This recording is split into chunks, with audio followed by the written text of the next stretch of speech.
Voltando então ao texto, a democracia atual tem o trágico problema de se ver ameaçada por problemas que em tudo se desencontram com o melhor potencial da humanidade. A principal razão para isto advém da falta de preparação para o rápido desenvolvimento tecnológico atual. Mas o pior advém não da falta de curiosidade, mas do excesso de desejo de poder. Ou seja, apesar da existência de novas tecnologias que podem melhorar o sistema eleitoral ou até mesmo a estrutura democrática, estas não são aplicadas porque o atual sistema beneficia com a rigidez.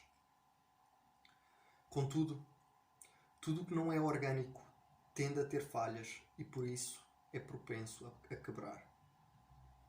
Essa quebra dá-se ou por cima com a eleição de agentes autocráticos e ditatoriais e populistas, ou na base, através da revolução, dependendo do nível de entendimento de uma sociedade daquilo que está disposta a arriscar. Eu acredito que os portugueses e aqueles que experienciaram a cultura portuguesa são um grupo de pessoas fortes e com um entendimento suficiente para perceber quando e por que devemos atuar. Que o risco é maior se não precavermos as consequências das nossas ações ou, neste caso, inações. Para isso, é necessário construir uma ferramenta de governação individual baseada e formatada às necessidades de cada um, capaz de colaboração e interconectividade entre os mais diversos grupos que constituem a sociedade.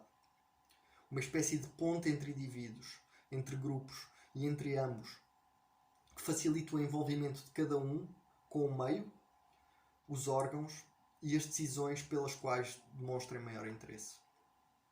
Uma ferramenta deste género tem de atender e respeitar a privacidade e permitir a exposição com o intuito de fortalecer relações e cooperação. A cooperação passa por isso a ser chave. Ao mesmo tempo que cada um cresce internamente, individualmente, a expansão ocorre quando é procurada a colaboração. Esta aproximação ao sistema colaborativo vai ao encontro do aproveitamento das qualidades do socialismo, do capitalismo e do comunismo, três conceitos criados e redefinidos ao longo dos tempos, para descrever modelos económicos. A grande vantagem, contudo, encontra-se no potencial de crescimento infinito da informação e em como isso deve ser considerado valor público. Esse valor, combinado com o produto interno bruto e outros índices como a inovação, a qualidade de vida e outros, desconstrói e reavalia o real poder económico de um país. Assim, esse tipo de medidas tornam possível quase qualquer nação ter um valor de mercado superior a qualquer corporação, o que por si permite a valorização das pessoas como um todo e, dependendo do crescimento, gerar rendimento a todos os contribuintes, que pode servir de base social, dependendo dos valores alcançados. Contudo, deve-se também procurar uma estrutura de rendimento social baseada na introdução de informação no sistema, gratificada pelo índice de cooperação individual gerado por cada um, em cada grupo de que faz parte. Isto não só aumenta o nível de cooperação, como o crescimento de informação necessário para a contínua expansão económica.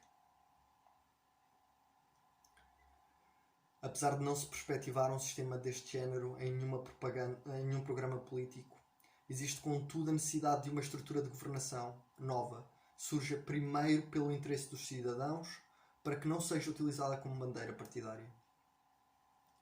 O interesse dos cidadãos deve vir primeiro do que os interesses individuais ou de grupos fechados. Assim sendo, é preciso perceber que Portugal beneficiará mais se os cidadãos se envolverem mais ativamente no processo decisório e político do país, em vez de se delegar todas as decisões a um partido por 4 anos, na esperança de que este cumpra o que prometeu. Refrescar a democracia significa criar meios mais democráticos, que permitam o aceleramento do processo burocrático, o acesso a melhor informação de interesse individual no seio de cada grupo e a uma maior e mais direta comunicação entre os indivíduos e aqueles que o representam. Estes direitos não serão alcançados, contudo, sem alguns deveres, como a responsabilização individual e o dever de contribuir com o melhor conteúdo moral. Outro elemento que deve ser tido em conta é o poder de voto e a estrutura governativa. Deve-se, por isso, desenvolver e aplicar o voto eletrónico e o voto pela internet, com a possibilidade de antecipação consoante o tempo de campanha eleitoral, com vista a tirar a carga emocional de um momento que se deve estar pleno de consciência. No caso da estrutura governativa, é preciso uma revisão constitucional que abarque não só estas potenciais mudanças, como também reconheça a necessidade de reforma de um sistema que se encontra longe da realidade atual de Portugal, permitindo, por isso, uma maior flexibilização, desde que esta não ponha em risco nenhuma das liberdades e direitos já alcançados.